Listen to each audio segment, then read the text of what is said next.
What's up, guys? Today, I'm going to be doing a quick review of Mank, directed by David Fincher, starring Gary Oldman, now streaming on Netflix. Let's get it. Mank is about Herman Mankiewicz, who wrote Citizen Kane for Orson Welles. It's starring Gary Oldman as Herman Mankiewicz, and there are a bunch of other great actors in this movie. It's very well acted. And it's well directed. A lot of the sequences are just so beautiful, and the cinematography, etc., etc. It's your standard biopic, well made, well produced. The main issue with the film is the pacing. There's a lack of energy. There's a lack of drive. The stakes don't feel significant enough. I can tell that the stakes that are supposed to be there are that, can Herman Mankiewicz finish writing the screenplay in time? And if he does finish it, will it be good? But it's not evident enough, and it's not strong enough. I should have felt like his job was really at stake, and his livelihood was at stake. But I didn't, because he kept saying, I've had falling outs with people before, but I still have a job. And that comment just siphoned the energy out of the movie, because now I'm not even concerned for any of the consequences that the main character might face.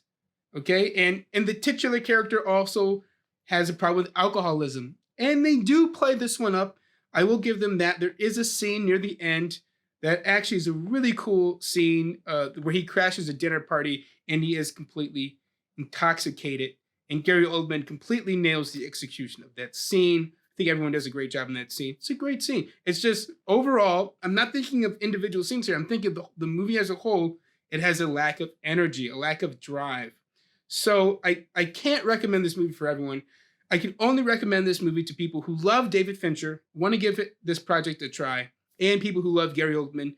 I love Gary Oldman. I think he had the best performance of any actor of the last decade when he played Churchill in The Darkest Hour. I think it rivals Daniel Day-Lewis in Lincoln and Joaquin Phoenix in The Joker, although I could see arguments for either one of those three movies being the best performance by an actor over the last decade. I think this brings up an interesting point about Netflix and the way that they produce movies. They have a very laissez-faire approach, very hands-off approach when producing films. In other words, they like to put out the director's version of the movie without doing a lot of studio edits to it. I think that this helps get the director's vision out, but may hurt in that, when you make a project, you're kind of in love with certain aspects of it and are unwilling to part with them, even at the risk of putting out a product that doesn't have the kind of energy that it should have for an audience to enjoy. And the studio heads typically have a good eye for what an audience is going to love. Now, they've obviously made major mistakes. We know, if you watch any of the DC films, there's some huge errors there, clearly from the producers who are thinking, the audience is going to like this.